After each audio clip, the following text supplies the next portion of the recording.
Everyday life সায়েন্সের সূচনা চ্যানেলে সকল শিক্ষার্থীদের স্বাগত। আজকে আবারও এসে গেছি বিভিন্ন ধরনের কম্পিটিটিভ এক্সাম, নার্সিং, জেইইর জন্য লাইফ সায়েন্স বিষয়ক জিকে 20 নিয়ে। তো ভিডিওটা স্কিপ না করে দেখতে থাকো এবং চ্যানেলটি সাবস্ক্রাইব করে পাশে থাকা বেল আইকনটি প্রেস করে দাও, যাতে পরবর্তী নোটিফিকেশন তোমাদের কাছে পৌঁছে যায়। তাহলে চলো শুরু করা যাক। আজকে তোমাদের সামনে নিউক্লিয়াস সম্পর্কিত 20টি জিকে নিয়ে হাজির হয়ে গেছি। নাম্বার 1 হচ্ছে, নিউক্লিয়াস কথাটি কোথা থেকে এসেছে? নিউক্লিয়াস কথাটি এসেছে ল্যাটিন শব্দ কার্নেল থেকে, যার অর্থ হচ্ছে শ্বাস। ল্যাটিন শব্দ কার্নেল থেকে এসেছে, যার অর্থ হচ্ছে শ্বাস। নাম্বার 2, স্তন্যপায়ী প্রাণীদের কোথায় নিউক্লিয়াস অনুপস্থিত? স্তন্যপায়ী প্রাণীদের নিউক্লিয়াস অনুপস্থিত কোথায় অবশ্যই তোমাদের জানতে হবে। স্তন্যপায়ী প্রাণীদের নিউক্লিয়াস অনুপস্থিত আরবিসিতে, যাকে বলা হয় লোহিত রক্তকণিকা। কোথায় অনুপস্থিত? এটা হচ্ছে আরবিসি বা লোহিত রক্তকণিকা। নাম্বার 3, উদ্ভিদের কোথায় নিউক্লিয়াস অনুপস্থিত? উদ্ভিদের যেখানে নিউক্লিয়াস অনুপস্থিত থাকে সেটি হলো শিবনল বা শিব টিউব। এই শিব টিউব দেখা যায় উদ্ভিদের ফ্লোয়েম কলায়। তাহলে উদ্ভিদের ফ্লোয়েম কলার শিবনল বা শিব টিউবেই এই নিউক্লিয়াস অনুপস্থিত থাকে। নাম্বার 4, দুটি নিউক্লিয়াস কাদের ক্ষেত্রে পরিলক্ষিত হয়? দুটি নিউক্লিয়াস পরিলক্ষিত হয় যে জীবেদের ক্ষেত্রে, সেগুলি হলো প্যারামিশিয়াম নামক এককোষী জীব এবং মানুষের যকৃৎ এবং তরুণাস্থির কোষে। কোথায় বললাম? মানুষের যকৃৎ এবং তরুণাস্থির কোষে। এছাড়াও প্যারামিশিয়াম নামক এককোষী জীবের ক্ষেত্রে দুটি নিউক্লিয়াস পরিলক্ষিত হয়।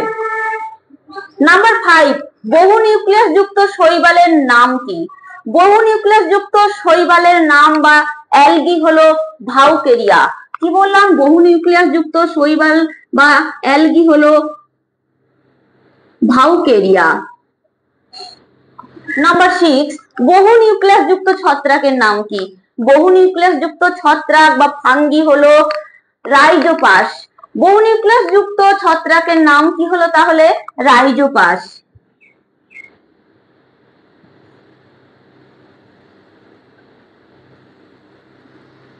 নাম্বার 7, বহু নিউক্লিয়াস যুক্ত আদ্য প্রাণীর নাম কি?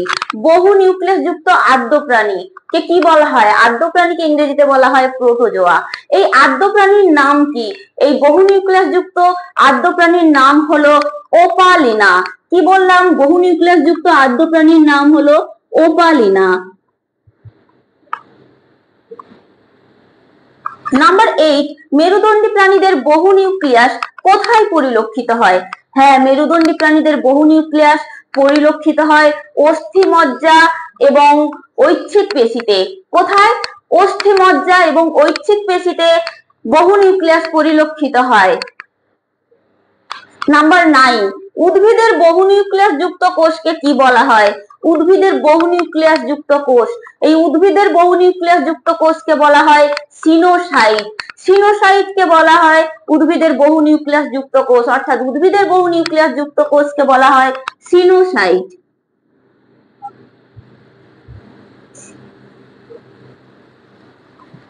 নাম্বার 10, প্রাণীদের বহু নিউক্লিয়াস যুক্ত কোষকে কি বলা হয়? প্রাণীদের বহু নিউক্লিয়াস যুক্ত কোষকে বলা হয় সিনসাইটিয়াম।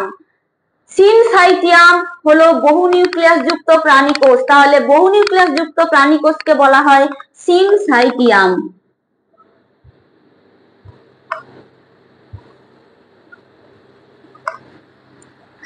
নাম্বার 11, ম্যাক্রো এবং মাইক্রো নিউক্লিয়াস দেখা যায় কার ক্ষেত্রে? ম্যাক্রো এবং মাইক্রো উভয় নিউক্লিয়াস পরিলক্ষিত হয় কোন জীবের ক্ষেত্রে? ম্যাক্রো এবং মাইক্রো নিউক্লিয়াস পরিলক্ষিত হয় যে এককোষী জীব, সেটি হলো প্যারামিশিয়াম। নাম্বার 12, নিউক্লিয় পর্দার অন্যান্য নামগুলি কি? নিউক্লিয় পর্দার অন্যান্য নামগুলো তোমাদের অবশ্যই জানতে হবে। নিউক্লিয় পর্দার অন্যান্য নামগুলো হলো নিউক্লিয় মেমব্রেন বা ক্যারিওথিকা। কি বললাম? নিউক্লিয় মেমব্রেন বা ক্যারিওথিকা হলো নিউক্লিয় পর্দার অন্যান্য নাম। নাম্বার 13, নিউক্লিয় পর্দা থেকে কোন কোষে অঙ্গাণুর সৃষ্টি হয়? হ্যাঁ, এটি একটা গুরুত্বপূর্ণ পয়েন্ট। নিউক্লিয় পর্দার থেকে যে কোষীয় অঙ্গাণুর সৃষ্টি হয় সেটি হলো এন্ডোপ্লাজমিক রেটিকিউলাম। কি বললাম? সেটি হলো এন্ডোপ্লাজমিক রেটিকিউলাম। এই এন্ডোপ্লাজমিক রেটিকিউলাম সৃষ্টি হয় নিউক্লিয় পর্দার থেকে। নাম্বার 14, নিউক্লিয় পর্দা কি ধরনের পর্দা? অবশ্যই নিউক্লিয় পর্দা কি ধরনের পর্দা তোমাদের জানতে হবে। নিউক্লিয় পর্দা হলো প্রভেদক ভেদ্য বা সিলেক্টিভলি পারমিয়াবল মেমব্রেন। কি বললাম? প্রভেদক ভেদ্য বা সিলেক্টিভলি পারমিয়াবল মেমব্রেন হলো নিউক্লিয় পর্দা। নাম্বার 15, নিউক্লিয়াসের কোন অংশটি নিউক্লিয়াসের আকৃতি প্রদান করে? হ্যাঁ, নিউক্লিয়াসের কোন অংশটি নিউক্লিয়াসের আকৃতি প্রদান করে? নিউক্লিয়াসের যে অংশটি নিউক্লিয়াসের আকৃতি প্রদান করে সেটি হলো নিউক্লিয় মেমব্রেন বা নিউক্লিয় পর্দা।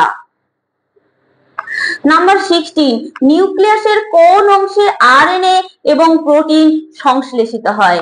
নিউক্লিয়াসের কোন অংশে আরএনএ এবং প্রোটিন সংশ্লেষিত হয়?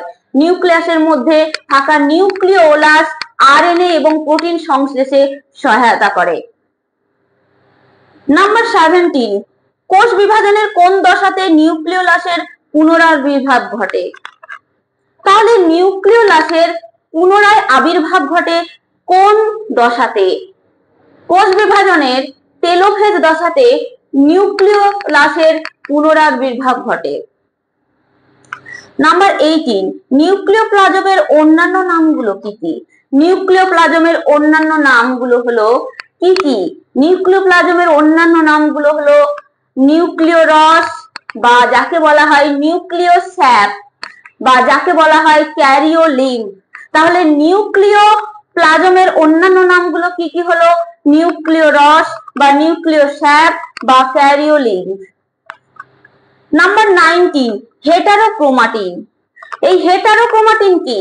হেটারোক্রোমাটিন হলো ক্রোমোজোমের ক্রোমাটিডের যে অংশ গাঢ় রঞ্জকে রঞ্জিত হয় সেই অংশটি হলো হেটারোক্রোমাটিন। ইউক্রোমাটিন কি তাহলে? নাম্বার 20, ইউক্রোমাটিন কি? ইউক্রোমাটিন হলো নাম্বার 20, ইউক্রোমাটিন কি? ইউক্রোমাটিন হলো ক্রোমোজোমের ক্রোমাটিডের যে অংশ হালকা রঞ্জকে রঞ্জিত হয় তাকেই বলা হয় ইউক্রোমাটিন। তাহলে ভিডিওটি আজকে এখানেই শেষ করলাম। ভিডিওটি কেমন লাগলো অবশ্যই কমেন্ট সেকশনে লিখে পাঠাও এবং চ্যানেলটিতে লাইক, শেয়ার, সাবস্ক্রাইব করে পাশে থাকা বেল আইকনটি প্রেস করে দাও যাতে পরবর্তী নোটিফিকেশন তোমাদের কাছে পৌঁছে যায়। ধন্যবাদ।